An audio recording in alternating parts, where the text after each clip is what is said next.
ever felt like your own thoughts are actually holding you back from your goals?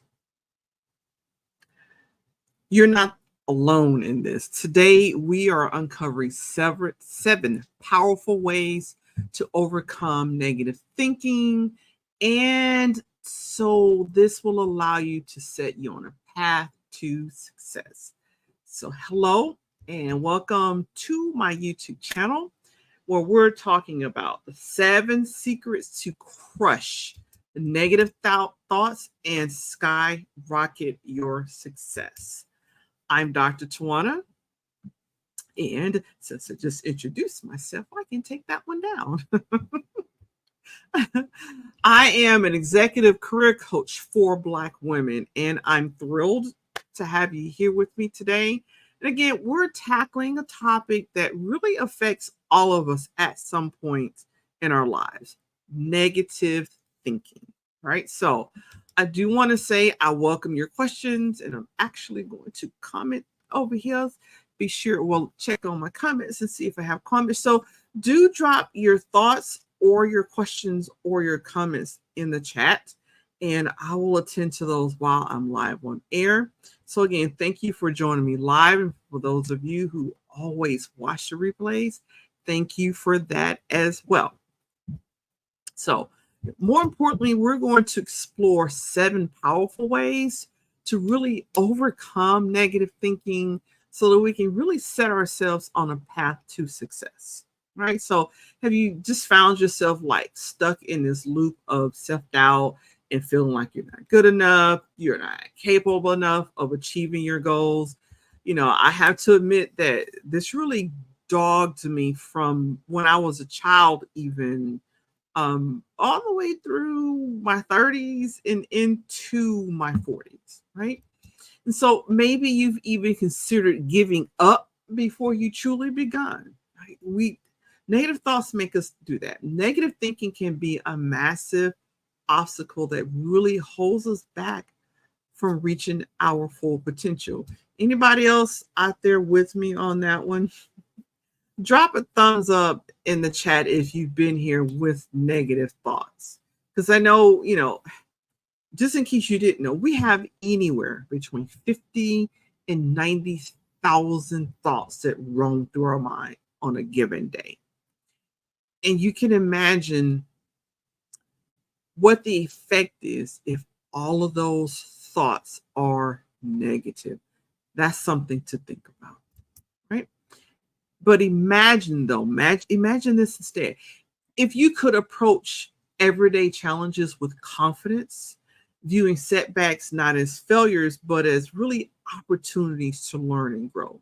Because really, in an ideal world, we all have a mindset that just propels us forward. We can embrace all the possibilities rather than fixating on our limitations and our limiting beliefs. The truth is, negative thoughts, they don't just dampen our spirits, right? It impacts our careers. It impacts our relationships and really our overall happiness. It can also lead to missed opportunities, strained actions or interactions with folks, and just a general sense of negative dissatisfaction in life. Anybody been around those people where it's tough being around them because all their thoughts, all their speech, all their conversation is just negative? You could feel the difference in the energy versus when you're around someone who's more positive, right? But it goes even deeper. Negative thinking can actually cost us money because when we're mired in self-doubt, we're less likely to pursue opportunities. I can't tell you how many promotions when I was a W-2 employee. I cannot tell you how many promotions I just let slip away because of negative thoughts. I just didn't pursue them, right? When you have negative thoughts, you also, don't negotiate better salaries because of the negative thoughts. Or if you're an entrepreneur, you don't take the necessary risks. And over time, this type of mindset can really significantly reduce our earning potential and our professional growth, right? And so the good news is this, though. What's the good news? Is you actually have the power to change this narrative. And that's what I'm sharing with you today. 7 effective strategies to overcome negative thinking and unlock the success that you deserve. So, ready to make that change? So, let's go ahead and dive right in with number one. First, stop being so hard on yourself. It's easy to be your own worst critic, but be nice to yourself because we often hold ourselves to impossibly high standards and we berate ourselves for even minor mistakes. But remember, perfection is an illusion. Be nice to yourself, embrace your imperfections. They actually make you a human being. When you slip up, acknowledge it, of course, learn from it, but practice moving on, right? So I had this client who was very talented program manager, had over 15 years of experience under her belt. Despite this impressive track record, she just felt stuck. She would see jobs, and she saw this particular job opening that it seemed like it was the perfect fit for her, like the perfect next step in her career.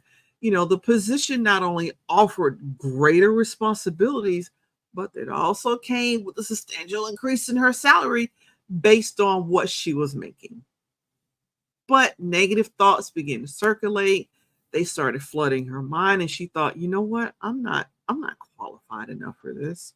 There's got to be people out there who are much better candidates than I am. And besides, what if I go to the interview and I bomb it? That's embarrassing. I don't want to embarrass myself. These thoughts actually paralyzed her, and she just had decided she wasn't going to apply. So, she came to me for coaching. She looked around and said, okay, I'm going to try this coaching thing to see if this actually works. So when we started our coaching sessions, she shared her fears and her reservations. And really, it was a fear of being more successful because some of us fear more success. Some of us fear failure, but others of us fear being more successful. And really, we delved into the root of our negative thinking and we discovered that it stemmed again from this fear of failure, being successful, and a fear of rejection. And there was some lack of self-confidence as well. Together, we worked on reframing her mindset, and I really encouraged her to dig on it, recognizing her past achievements, list her strengths, things that she'd already been successful with, right? And also to envision the possibilities that could go right and unfold if she took a chance. A lot of times we're so caught up in if I fail and if this doesn't happen and what if this and what if that. What if you do it and it works? Right? What if you do it and it actually works? Then she shifted her perspective and she replaced thoughts like I'm not good enough, with I have valuable experience and I have these skills and I have a lot to offer. And so with renewed confidence, she decided to go ahead and apply for that job. Not only did she secure an interview, but she also impressed the hiring panel with her expertise and her enthusiasm because she had this new sense of confidence. And then a few weeks later, she received an offer. It was $40,000 more than what she was making. And she has some additional benefits and opportunities for growth just by applying for that one position. That's the power of coaching when you're able to shift negative thinking. All right. So number two is going to seem like it's a repeat. Number three is going to seem like a repeat, but I'm going to tell you why it's not. So stay tuned. Right. So number two is don't dwell in the past. The past is already done. It's unchangeable. You're not going to change it. You're not going to affect it. Yet we will often replay it over and over. And for me, this is a big thing. I have social anxiety.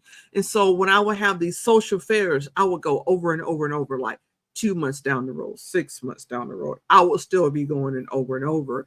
And what I had to understand is that, wishing that we'd acted differently, it doesn't change it. And that fixation on changing the past prevents us from moving forward. So what you need to do is instead focus on the present moment, the one you're in, right? Because you can do something to shape your future from there. And remember I said number three was related to this. It seems like the same thing, but it's not. And so I'm going to tell you why. Number three is stay focused on the present.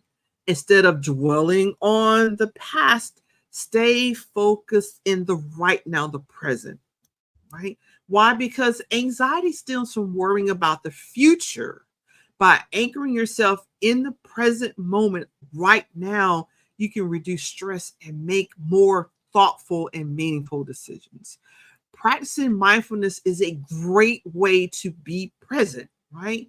You can pay attention to your breathing, focus on your breathing, focus on your surroundings, and engage fully with the tasks at hand. Okay. And number four, create a support system of positive people to be around and just surround yourself. I like to call it a circle of support. Surround yourself with a circle of support of people who uplift you and inspire you. Positive energy is actually contagious. If you don't believe it, if you have two teams who play, let's say a football game, even a basketball game, one team won, obviously, one team lost.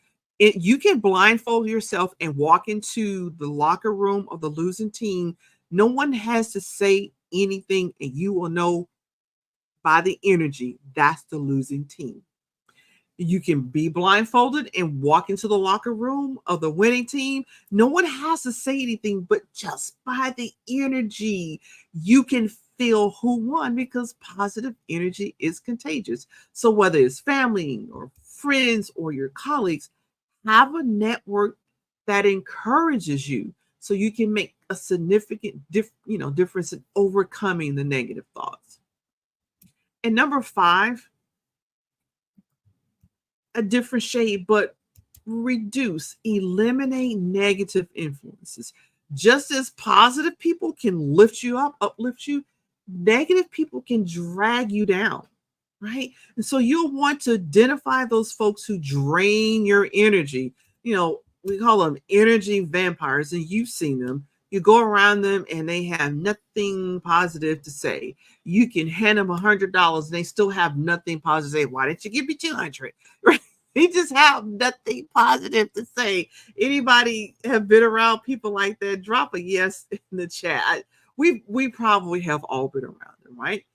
And so, identify the folks, identify those energy drains, those vampire energy, consumption people, or those who sow doubt in your mind. Like, really? Are you sure you're ready for that kind of responsibility? And are you sure you're ready for leadership? That comes with a lot of responsibility and challenges, right? It's okay to set boundaries or limit your interaction with individuals who don't support your growth. You don't have to spend a lot of time. And I know for some of y'all, you're thinking, I'm married to him or I'm married to her, right? Really spend time, spend that energy, do your affirmations, be present minded, and you have to do the things that are going to refocus you. Because I understand if you're married, you could divorce, but I would say that maybe that's the solution here. But there are things you can do to stay positive minded. Okay. And number six, take care of you. Take care of your mind and your body with good nutrition and exercise. A healthy body actually fosters a healthy mind. Okay. Regular exercising releases endorphins, which naturally boost your mood. So really, you can boost that mood by taking a nice walk. If you're a runner, you can go running. If you bowl. If you golf, whatever it is, right? Boost your energy naturally with endorphins when you exercise, which will also boost your mood. And also nourish yourself with balanced meals and stay hydrated to ensure you're getting enough sleep, right? And so stay hydrated and also ensure that you're getting enough sleep, because these habits can dramatically improve your mental outlook. Lack of sleep is enough to bring you down. It really is. Lack of sleep can change your attitude. It can make you real snappy with people, short tempered. You have a lot of negative thoughts because you don't have a lot of sleep. So you definitely want to practice getting enough sleep. And then number seven, you probably heard it before, and I'll say it again. Do practice do practice gratitude every day. We did self-care that last one.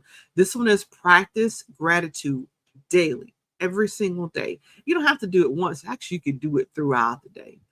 Focusing on what you're thankful for shifts your perspective from what's lacking, right, to what's abundant in your life. Like I told you about the person, even if you give them $100, you're like, well, it's not $200. Why don't you give me 2 or 300? That's because, right, they're not grateful. They're focusing on what they don't have versus focusing on what they do have. And when you focus on what you have, you're focusing again on that abundance, right? Consider keeping a gratitude journal. Just write down every day 3 things you're grateful for. Of course, you can always do more, but at the very least, 3 things that you're grateful for daily. This simple practice can actually rewire your brain to recognize and appreciate the positives. Why is that important? Because when you recognize and appreciate the positive, you have more positive thoughts, thereby decreasing your negative thoughts.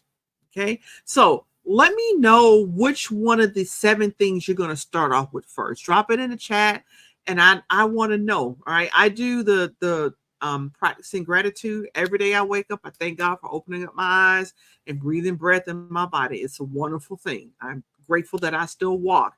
I'm grateful that I can still see. So that was like great 3 things right there.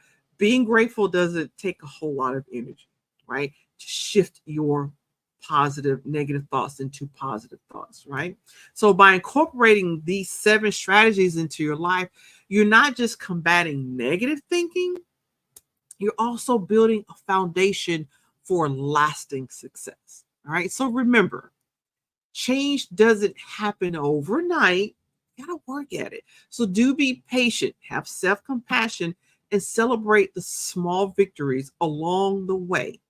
Right? That's how we build up to the bigger things. And every step forward is actually progress. Right. So before we go, I do want to ask for your help today. Right. Um, don't forget to subscribe and hit that subscribe button if you're here. I am 4 people away from reaching 1,600 subscribers, and I really love for you to be a part of this big milestone. So if you haven't already, go to my YouTube channel and subscribe. Again, I need 4 more people to break the 1,600 mark. Okay. Thank you so much for joining me today. And if you found this session helpful, this live helpful, please give it a thumbs up, whether you're on Facebook or LinkedIn or YouTube, and share it with anyone who might benefit. Don't forget to subscribe for more insights on achieving your personal and professional goals. And until next time, stay positive and keep moving forward, because you know what? You got this.